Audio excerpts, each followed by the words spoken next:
Abu Salama states that he inquired of Hazrat Jabir radiyallahu anhu which verse was revealed in the first instance.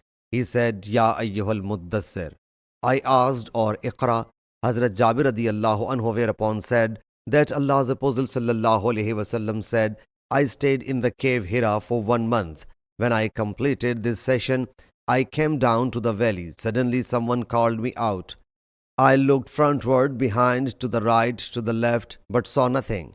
I was called out for a second time. So I looked but saw nothing. Then I was called out for a third time. So I looked up to see Hazrat Gabriel alayhi salam sitting on a throne. I got thoroughly awed. So I came back to Khadija and said, Wrap me up. The households enveloped me in clothes and sprinkled water over me. Allah Jalla Jalaluhu whereupon revealed this verse, Ya ayyuhal muddassir, qum fa'anzir wa rabbaka fakabbir wa thiyabaka fatahir. Sahih Muslim Hadith number 407.